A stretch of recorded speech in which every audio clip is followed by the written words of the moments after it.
What's up guys? Welcome back to our channel, Cruel Tax and Accounting Tutorial, and welcome back to the Taxation series. Pinag-uusapan pa rin natin is income, taxation. This time, particularly, ang pag-uusapan natin is fundamentals of taxation, yung nasa part 2 na tayo. Ang pag-uusapan natin is limitations of the taxation power. Okay.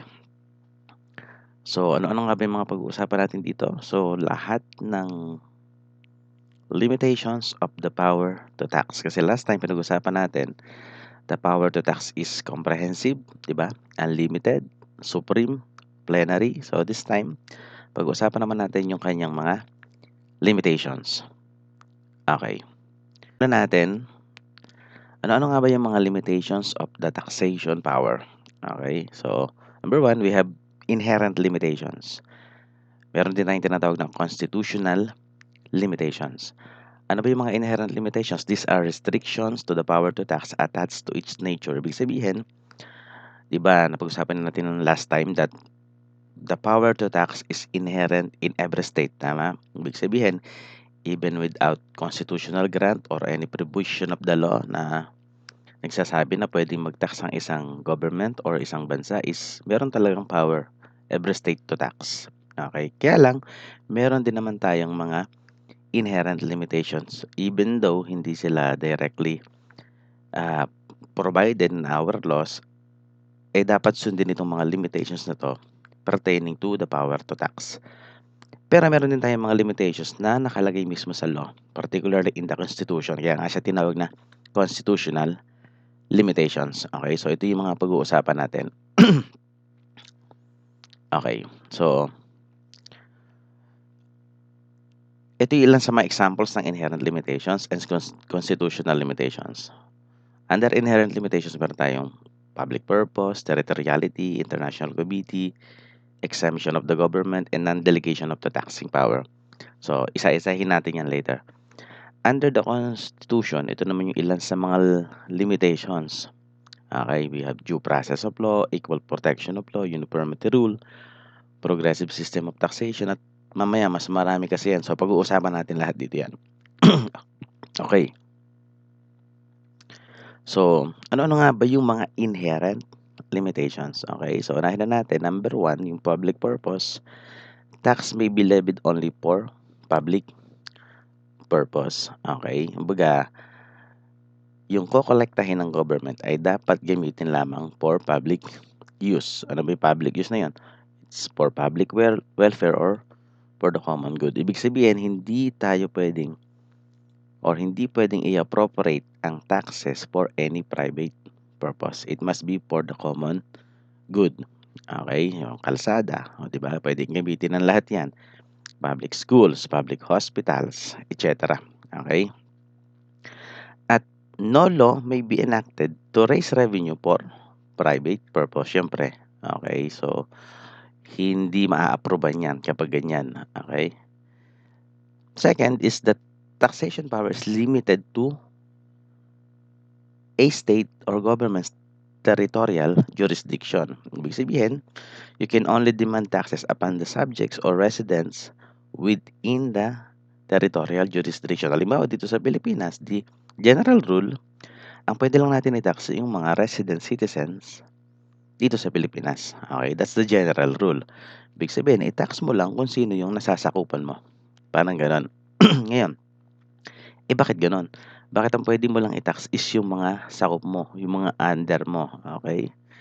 Ibig sabihin, yung property or persons outside a state's jurisdiction does not receive any benefit or protection from the state. So, yun yung reason. Ibig sabihin, ang logic kasi, di ba, kaya tayo nagtatax is yung mga taong tinatax natin, the assumption is meron silang nare-receive na benefit from the government, from the services of the government, o doon sa mga taxes na ibinabayad nila.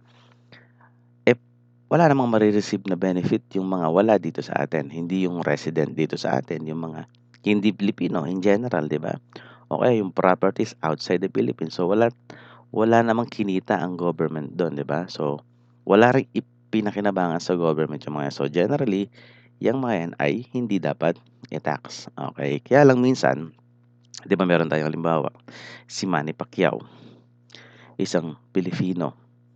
Ibig sabihin, residente ng Pilipinas, citizen ng Pilipinas. Kasi nga Pilipino, halimbawa lumaban siya sa abroad, yung kanyang fight.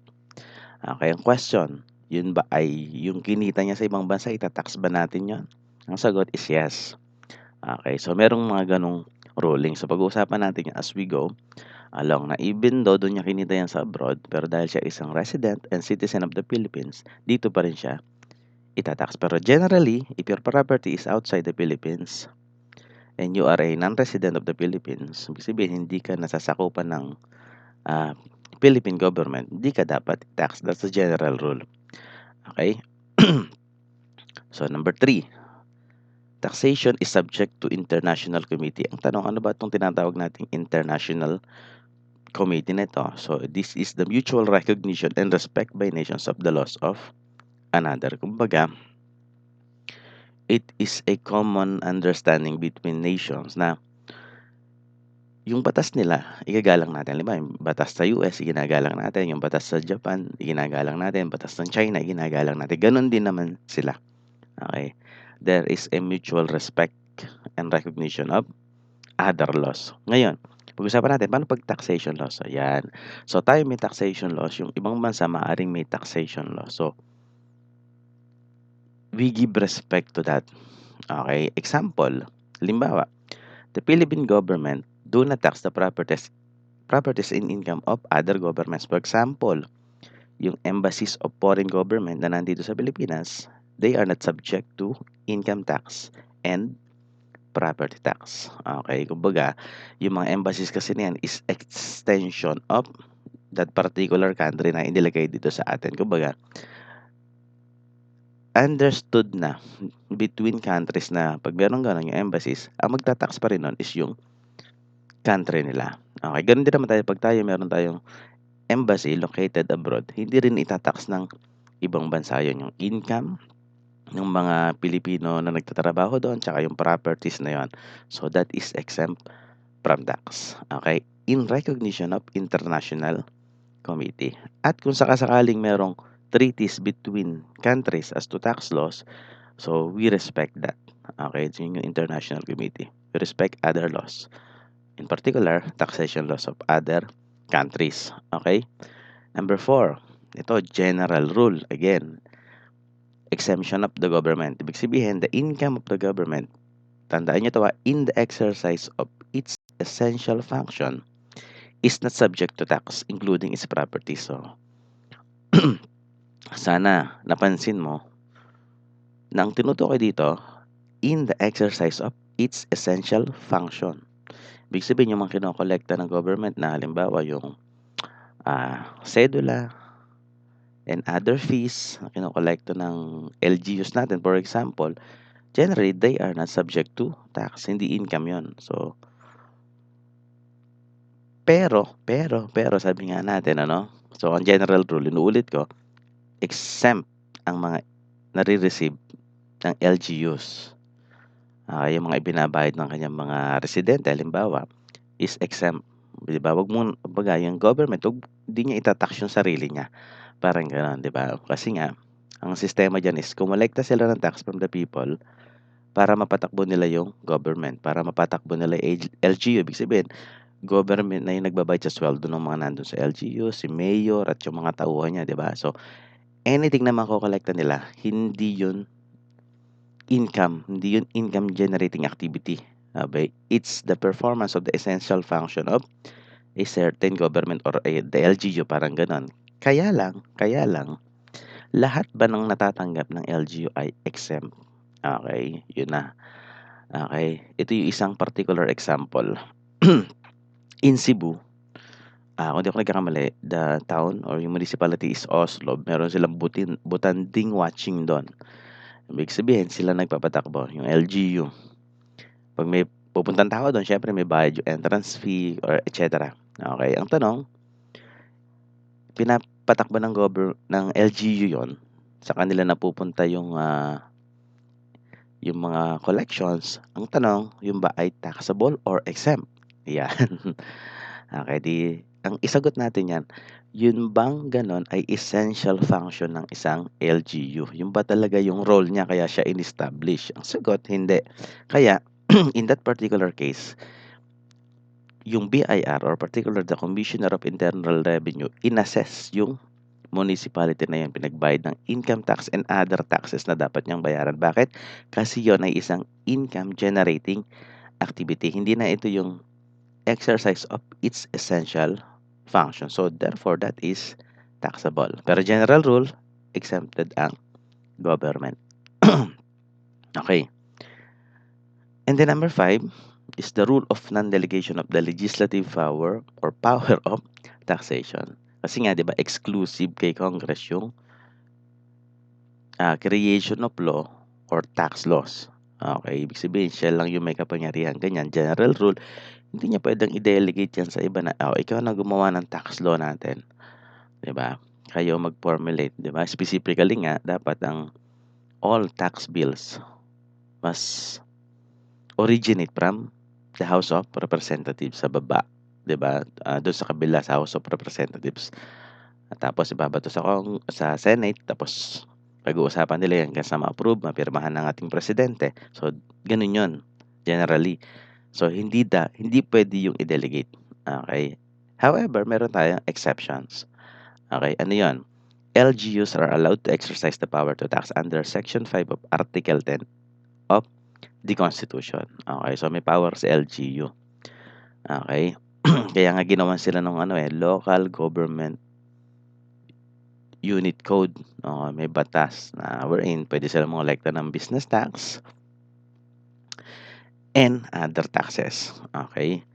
Another one is yung ating presidente, meron siyang power to fix the amount of tariffs under the Tariff and Customs Code. Okay? At dagdag na rin natin, actually, the president has the power to veto yung mga provisions na nakikita niya na hindi okay in a tax bill. Kung sakali, siyempre, darating sa opisina niya para mapirmahan, meron siyang power to veto any provision of that. Diba? Isang example na dyan is nangyari sa train law na meron siyang ibinito doon. Okay? So, meron ganon. So, general rule, hindi pwedeng i-delegate ni Congress yung kanyang legislative power of taxation. Okay. This time, pag-usapan naman natin is yung mga constitutional limitations nasa Constitution. Kaya dito ilalagay natin saang provision ng Constitution dito nakalagay para pwede mo siyang i-reference or i-search. Okay? So, number 1 is yung due process of law under Section 1, Article 3. Ano ba nakalagay doon? Ito, familiar siguro tayo dito. No one should be deprived of his life, liberty, or property without due process of law. Hindi ka basta-basta pwede ikulong. Hindi ka basta-basta pwedeng kuhanan ng properties without due process of law. Ito ay protection sa lahat ng tao. Ikaw man ay may krimen na nagawa or wala, 'di ba? Ikaw ay may karapatan dumaan sa due process of law. Okay? And in addition, yung ating tax law, it must be just, hindi harsh, hindi oppressive. Okay, minsan paano ba nagiging oppressive? Kasi nga, 'di ba, halimbawa, ina-assess ka ng BIR, yung mga tipong ganyan, 'di ba? So, pag medyo oppressive ang dating, so hindi dapat ganon. Okay, apply natin yung due process of law. Okay? It is a general rule na BIR assessments must be conducted properly. Okay? Following the procedures laid down by the law and related regulations. So, meron tayong mga regulations regarding this kung paano dapat isagawa ni BIR yung kanyang assessment. Pagka halimbawa tingin niya yung isang taxpayer is hindi nagbabayad ng tamang taxes, so pwede niyang i-assess yun or i-investigate, imbestigahan. Kaya lang, dapat sundin yung tamang process. Why? 'Di ba? Tama, application ito ng due process of law, 'di ba? Hindi pwedeng singilin ka kung ano yung property mo without due process of law. So, dadaan dapat. Kaya meron silang procedures dyan. Ngayon, actual case tayo. Okay? Wherein, si Manasoft Technology Corporation ay na-assess ng BIR in the case, itong case number 8745 dated January 13, 2017, umabot sa Court of Tax Appeal or CTA Ano nangyari? Okay, so ang nangyari dito, natalo si BIR. Okay, natalo si commissioner. Why? Kasi hindi nasunod ng BIR yung tamang proseso ng assessment. Yung pagbibigay ng notice in particular sa taxpayer regarding sa kanyang assessment. Okay, so kumbaga na-violate yung due process of law, and that is very fatal sa isang case kagaya nito. Kaya ang nanalo dito is si Manasoft Technology. Okay, so the assessment was considered void. Di ba? So that is the application of the due process of law. Kaya nga 'di ba minsan kahit yung mga kaso tumatagal, 'di ba? Tumatagal ang investigation, your hearing kung tawagin nila. Kasi nga sinusunod yung due process of law. Halimbawa, ikaw ay nakapatay, murder ang case mo halimbawa. So kailangang mapatunayan 'yan, 'di ba? Ang rule nga natin nun, mapatunayan siya beyond reasonable doubt. 'Di ba? Kailangan matibay talaga yung evidence. Hangga't hindi gano'n, hindi matatapos yung case or baka ma-acquit pa nga 'pag ganyan. So, application 'yan ng due process of law. Lahat kasi tayo, kriminal man o hindi, protected by this. Okay? Ngayon, number 2 is yung equal protection of law under Section 1, Article 3 pa din. Kaduktong ito, kaduktong ng provision kanina, yung no one should be deprived of his life, liberty, and property. Ito kaduktong doon. Nor shall any person be denied the equal protection of the laws. So, that's the general rule. Lahat tayo pantay-pantay in the eyes of the law. Okay, equally protected dapat tayo. Okay. Ngayon, illustrate natin. Assume this scenario. Okay? Assume that elderly Filipinos age 60 and above are entitled to 20% senior citizen discount. In fact, meron naman talagang ganyan. And in addition, they are exempted from value-added tax on applicable goods and services for their exclusive use. Okay, so sila, meron na silang 20% senior citizen discount at sila daw ay exempt pa sa value-added tax on certain products na kanilang ginagamit. Ang tanong, is this a violation of the Equal Protection Clause of the law? Isipan mo konti. Diba? Baka iniisip mo, ako bilang isang taxpayer, nagtatrabaho ako ay 30 years old kunwari. So, meron akong income, medyo malaki income ko, kaya nagbabayad ako ng tax. Pag bibili ko ng products, pinabayaran ko yung naka-add-on na value-added tax. Ang tanong, pero itong mga senior citizen, hindi. May discount na silang 20%, tapos exempted pa sila halimbawa sa gamot. Di ba? Halimbawa, is that a violation? Is that unfair? Okay? Ang sagot, syempre hindi. Okay? In fact, itong law na to, it is an enacted law. Nabulol na. Particularly, yung Republic Act 9994 or the Expanded Senior Citizens Act of 2010. Okay? Bakit? Syempre, hindi yan violation na equal protection of law. Una, matanda na yung mga yan. Retired na yung mga iba dyan. Hindi na nagtatrabaho yung mga iba dyan. So, hindi siya violation of the equal protection of law. Ito, another scenario. Halimbawa, si taxpayer A, ang kanyang ibinebenta ay saging na lakatan. Si taxpayer B, ang binebenta niya is saging na saba. Okay, tapos gumawa yung Congress ng law, o nag-propose ng law, sabi, ikaw, taxpayer A, ikaw ay nagtitinda or nagbebenta ng lakatan. Your income is exempt. Ayan. Ikaw naman, taxpayer B, saba ang binebenta mo, hindi ka exempt. Okay. Yung income mo ay hindi exempt. Galimbawa, ganon. Ang tanong, is that a violation of the equal protection of law? Ang sagot, malamang sa malamang, is yes. Bakit? Unang-una, they are essentially the same goods. Parehong saging. Diba? But yung isa exempt, but yung isa hindi. So, pwedeng gamitin ng isang prospect or ng isang taxpayer itong law na to. Diba? Diba meron tayong provision under Section 1, Article 3 that no person shall be denied of the equal protection of the laws. So, pwede niyang ibanat ito, ano? At hindi tayo kasi pwedeng gumawa ng isang law that is against the Constitution. Unconstitutional yun, di ba? Alam na alam natin that the Constitution is the highest or the supreme law of our country. Okay, so yan yun. Tuloy natin. Third is yung uniformity and equity in taxation. This is under Section 21, Article 6. Ano naman nakalagay dito? Its class of taxpayer is taxed differently. Pag magkaiba kayo ng class, generally, magkaiba dapat taxation nyo. Okay?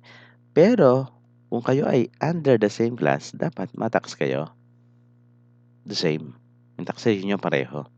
Okay? Sample, yung mga tinatawag nating self-employed o yung mga negosyante are taxed based on net income. Self-employed. Pero yung mga employed individuals, mga empleyado, they are taxed based on gross income mo. Nako. Sir, uniform ba yan? Equitable ba yan? Okay. Bakit po yung mga may negosyo sa net income sila tinatax? Parang lugi ata yung mga employee wherein ang tinatax sa kanila yung gross. Parang ganito. Halimbawa, si self-employed, kumikita monthly ng 30,000 kunwari yung kanyang gross na natatanggap. Pero ang expenses niya, let's say, is 15,000. So, 30 minus 15,000, ay tatax sa kanya 15,000. No? Generally, assume natin na gano'n. Padaliin natin. Pero halimbawa, isang empleyado kumikita or sumasweldo ng 30,000. Generally, without considering yung mga other deductions, itatax siya at 30,000. Samantalang yung self-employed, itatax at 15,000. Is that equitable? Is that uniform? Ang sagot, yes, uniform. Magkaiba eh. Sila ba ay within the same class? Hindi. Self-employed, pag nagnegosyo ka, syempre meron ka expenses talagang gagastusin. Kuryente, tubig, pasweldo, etc. Kaya, taxation is based on, generally, on net income. Okay? While, on the other hand, yung mga empleyado, wala namang ginagastos yan. Basta papasok lang yan, di ba? Yung mga pamasahe lang yan. Pero yung business expenses, wala siya, no? Kaya, tama lang na i-tax siya. Gross. Okay, so, sabi nga natin, taxpayers falling under the same class, i-tax mo ng pareho. Pero pag magkaiba sila, kagaya nito, i-tax mo differently. Okay? Ngayon, number 4 is tungkol sa progressive system of taxation under Section 21 pa rin, Article 6. Ano ba dapat yung tax natin? Tax imposed should be consistent with the taxpayer's ability to pay. Paano yon?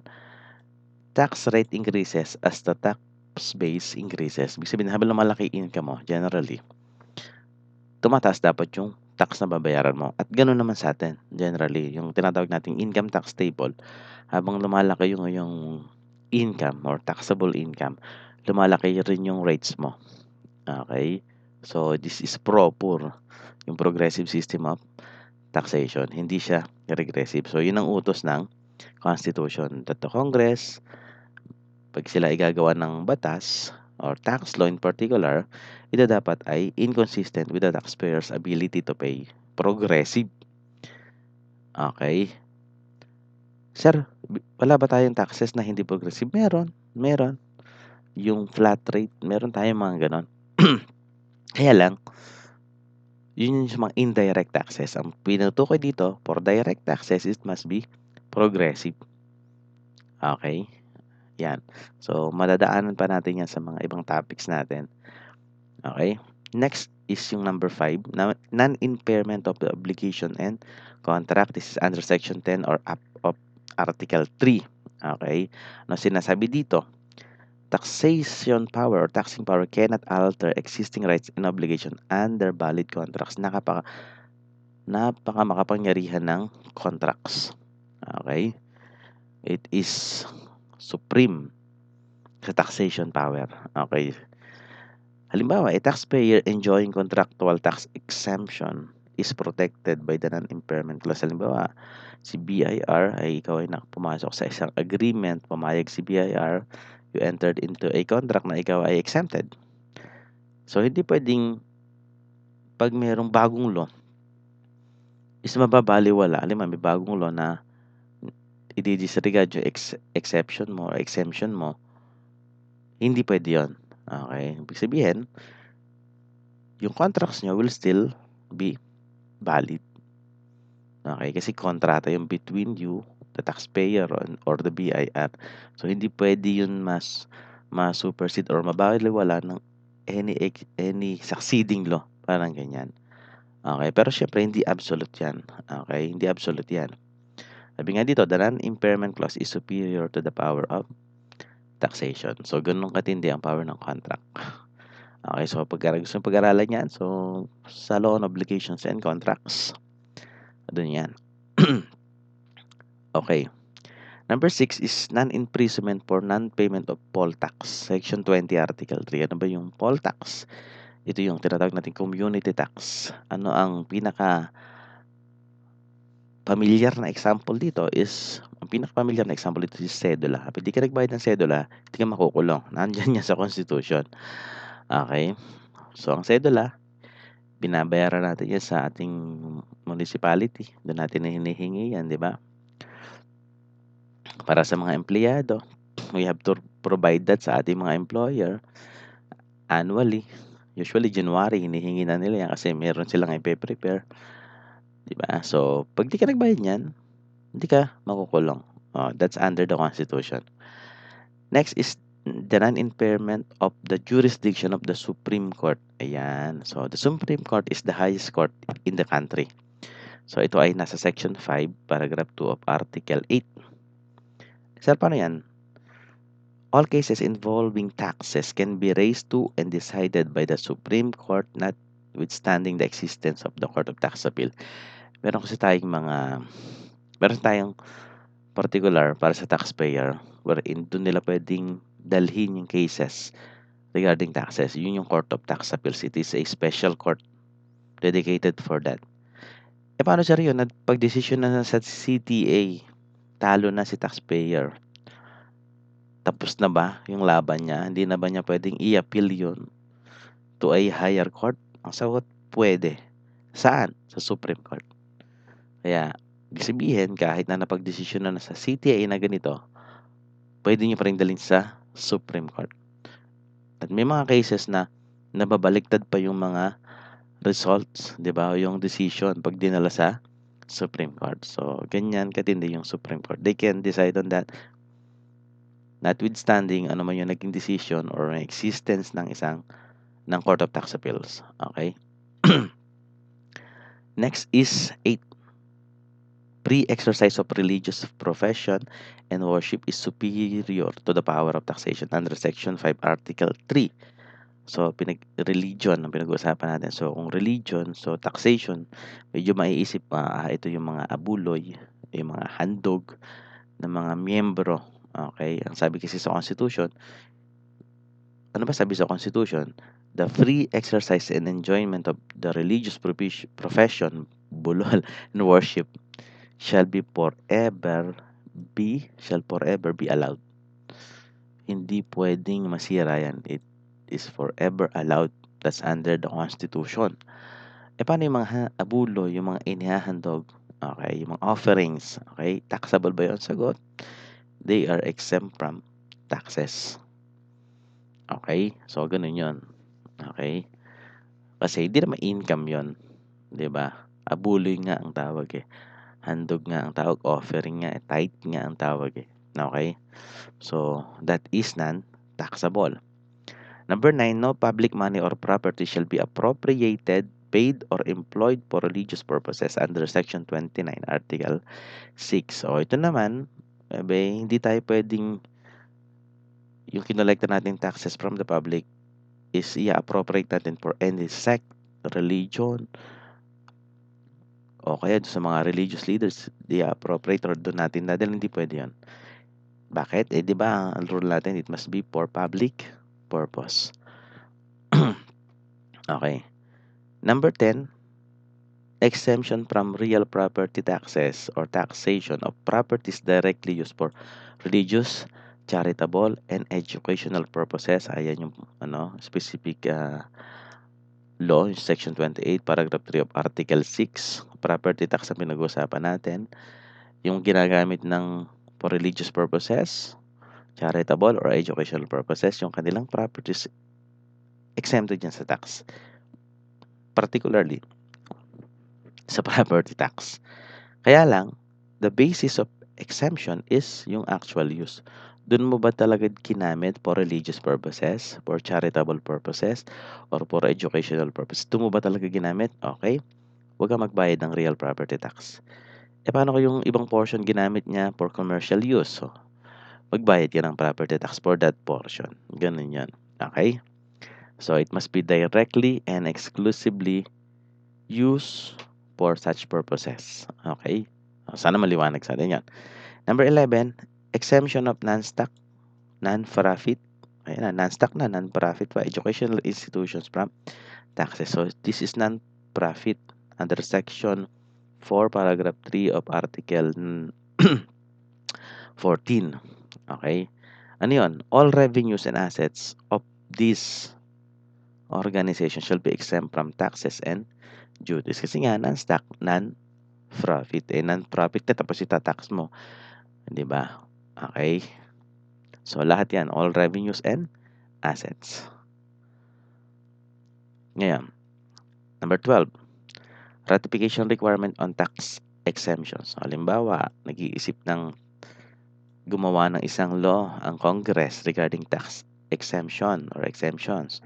Ano sinasabi sa Section 28, Paragraph 4 of Article 6? Ito, grant of tax exemptions require the concurrence of, ito na, the absolute majority of the members of the Congress. Hindi lang basta majority ng quorum para ma-approve siya.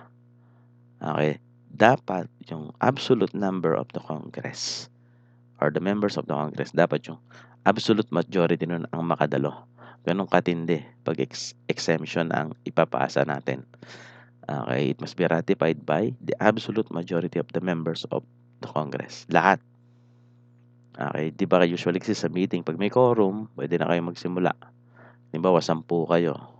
Kunwari lang tapos ang umattend sa meeting is 7.